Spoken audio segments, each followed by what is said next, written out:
yung migrant workers natin, alam nyo, tumatanda naman sila. No? They are getting older. Pag alam naman natin yan, kahit isang panig ng both, pag tumatanda na talaga yung tao, yung kanyang skills at sa kanyang efficiency, bumababa na rin yan. So nag-prepare na rin yung mga OFWs natin, or migrant workers natin, na makauwi sa Pilipinas. At ang tanong, anong gagawin niya pag nandito na sa Pilipinas? Kaya nga meron tayong proposal sa PDP Laban to help matuto magnegosyo itong ating mga migrant workers. Kaya ang tawag natin sa kanila ngayon, we don't call them migrant workers, but migrant Filipinos who could become entrepreneurs. Teach them how to become entrepreneurs. Anong klaseng negosyo pwede nilang pasukan? Ito na pong e-commerce, hindi na natin talaga ito matatanggaw. With the new technology, using internet, pwede nilang matutunan ang e-commerce. Hindi po mahirap gawin po yun. Marami na po akong nakitang mga, kahit na mga teenager o kaya senior citizen dito sa atin, dahil nga po sa internet, natuto sila sa e-commerce, nakakapagbenta sila ng mga iba't ibang klaseng produkto. Kahit hindi nila nakikita yung produkto, binibenta nila, they just source out that with other companies. No, alam nyo naman yan, mga companies like Lazada, Shopee, kung ano-anong mga companies na ito, these are very successful. And siguro isa sa magiging programa natin sa PDP, eventually mag-usap kami ni Secretary Alcusi, magkakaroon tayo ng training on e-commerce para sa ating mga migrant workers, migrant Filipinos, and even members of PDP in the country. Mag-i-invite tayo ng mga magagaling sa e-commerce para naman magkaroon sila ng pagkakakitaan. Yung kwento kanina ni Chairman Joseph tungkol doon sa 200 overseas Filipino workers sa Saudi Arabia na talagang kailangan mapauwi ng kagad within 2 days. Yung kwento mo pa na pinasakay yung OFW from Japan para makauwi sa presidential plane. Alam nyo, recently, kaya ako'y nalulungkot nung naging pronouncement ito, na pag nagkaroon ng gera sa Taiwan, di raw natin may iwasan na madadamay sa Pilipinas.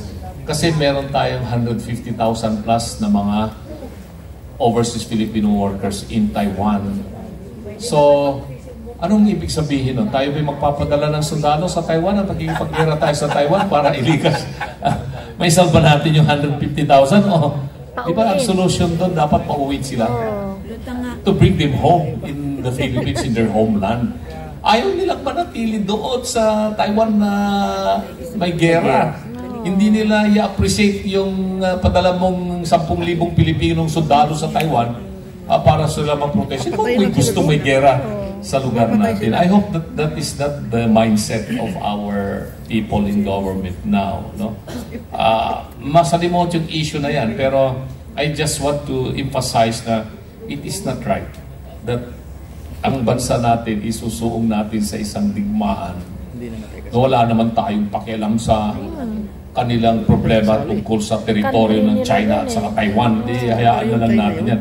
Napakinggan natin yung mga binitawan dito kanina ni Secretary Jun Espiron, yung kanyang mga gandang proposal on how to resolve this conflict in West Philippine Sea, ease the tension, and then come up with a diplomatic and economic solution. Ang ganda ng kanyang presentation kanina. Hindi lang natin masyadong na-expound yun. So, in the same breath na napag-uusapan na rin natin yan, yung relasyon natin sa Amerika, mahal natin ang Amerika, marami tayong kamag-anak sa Amerika, marami tayong migrant workers na nasa Amerika. So, ang ibig kong sabihin, total mahal naman natin yung mga Amerikano, binigyan natin sila ng siyam na base militar dito sa Pilipinas ngayon, di ba? Pwede bang i-leverage na rin natin na marami tayong mga migrant workers na nasa Amerika na undocumented, na hindi nila makumpleto yung kanilang mga papeles para sila maging legal. So they are still staying there as illegal aliens.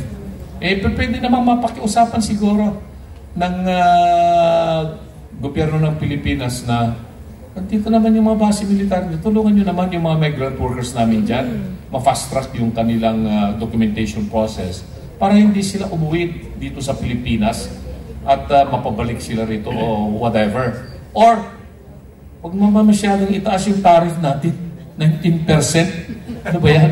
From 0 to 10, tapos naging 17, tapos naging 20, tapos binaba ng 1% lang. Huwag naman. Marami tayong mga ginawa na para sa ating mga overseas Filipino workers sa ibang bansa. Siguro that is one way also na hilingin natin sa Amerika na sana tulungan yung ating mga migrant workers na kulang ng mga dokumento dyan para hindi naman sila huliin i-deport dito sa Pilipinas. Yan. Yan yung mga suggestions natin sa PDP. May asawa at may mga anak, iiwanan mo yan for 2 years bago ka makabalik sa Pilipinas. Lumalaki ang mga bata, hindi mo alam kung ano ang nangyayari sa kanya. Paano gusto nilang umuwi sa Pilipinas? Hindi sila makauwi sa Pilipinas kasi wala silang pagkakitaan. Walang pang-aral sa mga anak. Walang pangbayad sa pagkain. Walang pangbili ng pagkain. Kaya pag tinanong mo sila, ang ating mga OFW, ano palaging sagot sa atin? Kung may OFW pamilya kayo na sa abroad. Anay, tay, kumusta na po kayo dyan sa abroad kung saan kayo? Anong sagot? Okay lang po kami dito na. Okay lang po kami dito, nay, tay. Hindi nila masabi na umiiyak sila habang nag-o-okay sila sa inyo. Dahil andun daw sila sa isang kwarto, kumakain ng noodles, masaya na sila. Iniisip nila, mas lalong kawawa ang kanilang pamilya pag umuwi sila sa Pilipinas na walang trabaho. Kaya mayroon akong nakausap, nakasalubong ko to sa Nueva Ecija. Sabi niya sa akin, alam mo sir, lumaki na po yung mga anak ko. Nag-high school na po. Yung bunso ko po, nag-elementary na. Hindi ko na po kilala ang kanilang mga ugali. Hindi ko na po kontrolado ang kanilang mga ugali. Dahil hindi po ako nagpalaki sa kanila. Yan po ang masakit sa amin, pero kailangan namin gawin para po rin din sa kanila. Pero ating mahal na Pangulong Duterte, para po mas mapabilis ang serbisyo ng OFW para sa kanilang pamilya, pag magpadala ng pera, kinreate po niyang OFW Bank. Para po sa ating mga OFW yan. Isipin po ninyo, ang ating mahal na Pangulong Duterte, pinahaba ang passport, naggumawa ng Department of Migrant Workers para lahat ng problema ng ating mga OFW andoon. Nila asikasuhin. Pagpadala ng pera, nag-create din sila ng OFW Bank para mas pabilis ang magpadala ng pera sa kanilang pamilya. Ganyan po ang malasakit ni President Roddy Duterte sa ating mga OFW.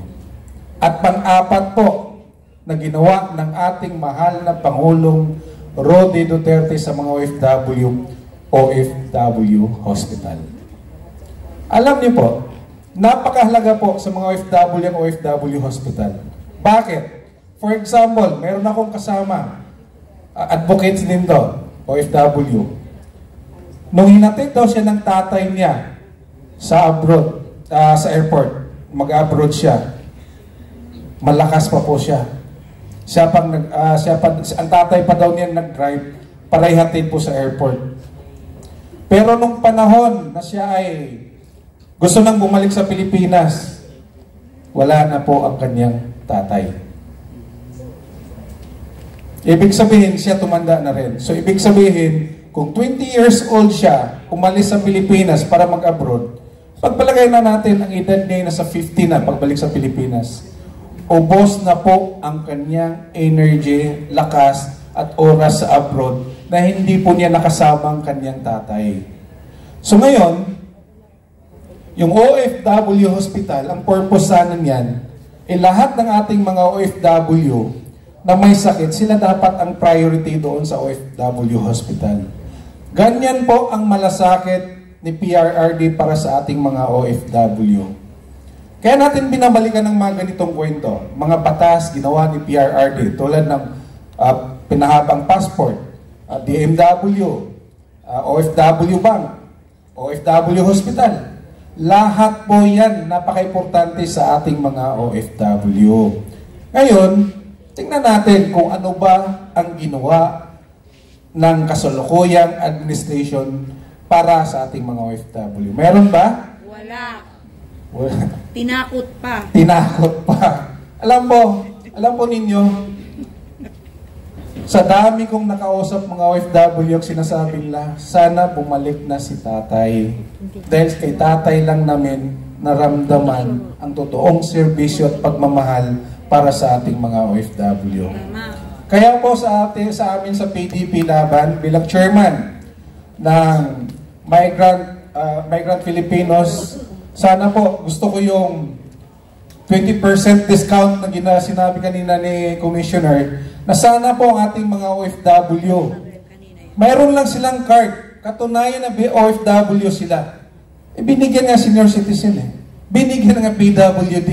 Ang ating OFW na sumusuporta ng ekonomiya ng Pilipinas, wala silang ganong pagkakataon na mayroon silang i-recognize man lang ang kanilang tulong sa ating bayan. I-recognize man lang na sila din ay nakaka-avail din sila ng 20% discount sa kanilang pag-uwi sa Pilipinas kasi hindi naman sila palagi dito.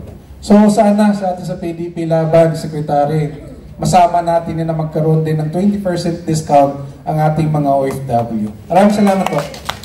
Alam niyo, may problema po tayo doon. Alam niyo ba ang nawawala sa coffers ng government because of the VAT? Wala pa yung discount, ha? Yung VAT exemption lang ng senior citizen is 77 billion a year. So may hirapan siguro tayo kung busy na ang apro pagka binigyan. Well, thank you, Chairman Coco.